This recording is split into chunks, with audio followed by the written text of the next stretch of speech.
Hello there, and thank you very much for joining us on this Legacy Wealth web chat. My name is Jan, the head of marketing. And joining me today is our head of investment, Mr. David Agar, and our head of planning, Mr. Alex Konarski. Guys, like always, great to have you here. And of course, 2021 has kick-started almost the end of January. In terms of the economic outlook for 2021, a lot of things are going on. So obviously, with the man in charge of investments, Dave, I guess that question is over to you. What's going on in 2021? What can we expect? And what's your take on what's happening so far? Thanks, Jen. Yeah, good to see you. Yeah, I mean, it feels like we're in a very different place to where we were in 2020. But you know, some of the rules and some of the things that are going to happen over the next few months, so we expect to happen a result of what happened in 2020. So as things always change, they often stay the same.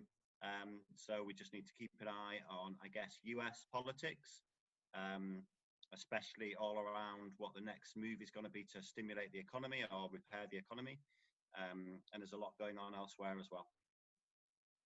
Thanks, Dave. And Alex, obviously with what's going on in the US, especially with a change of the administration as well, fair to say that people are a little bit more optimistic?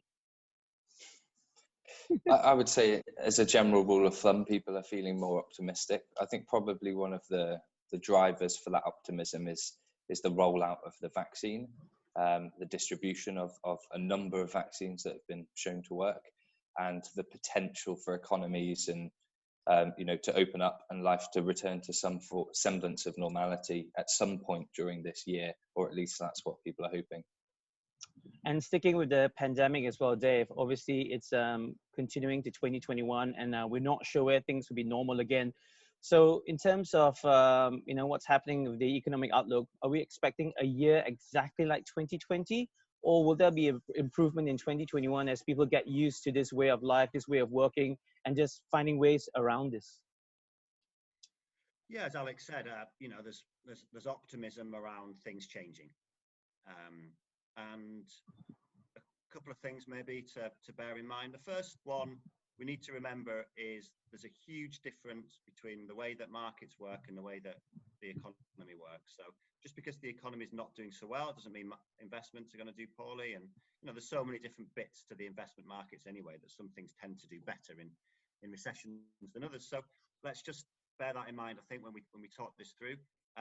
Last year was a horrible year for so many reasons, but it wasn't for most of the investment markets. Most equity markets went up last year.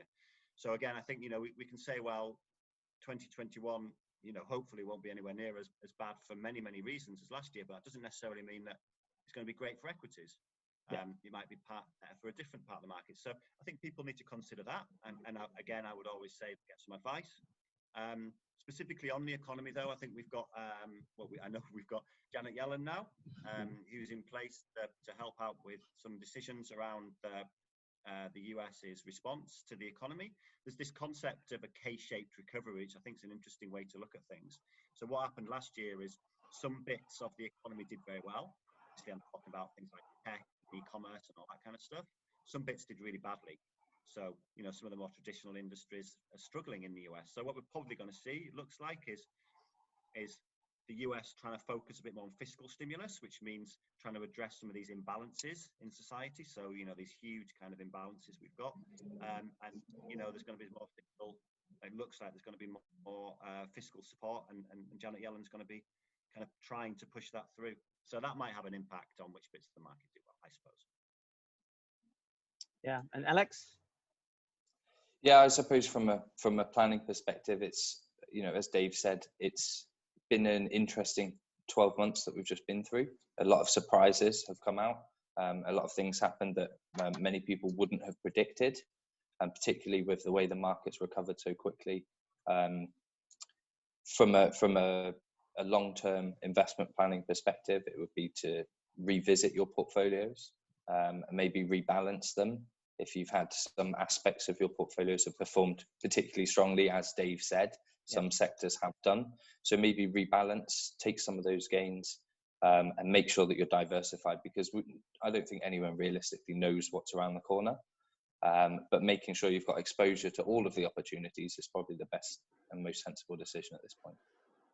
Fair point, guys. So just take stock and also speak with the experts. And you never know what's going to happen in the future, but just be ready for any sort of changes. Many thanks, guys. Thank you for your point of views. And of course, in the look ahead of the 2021 economic outlook ahead as well, we've got a webinar on the 4th of February at 4 p.m. And that's from Robert Jukes, the Chief Investment Officer of Rowan Dartington, which is part of the St. James's Place Wealth Management Group. So we'll send you the invites on this post as well. So many thanks for watching. I have been Jen. Here's been Alex and Dave. Take care, and we'll see you at the next web chat. Bye-bye.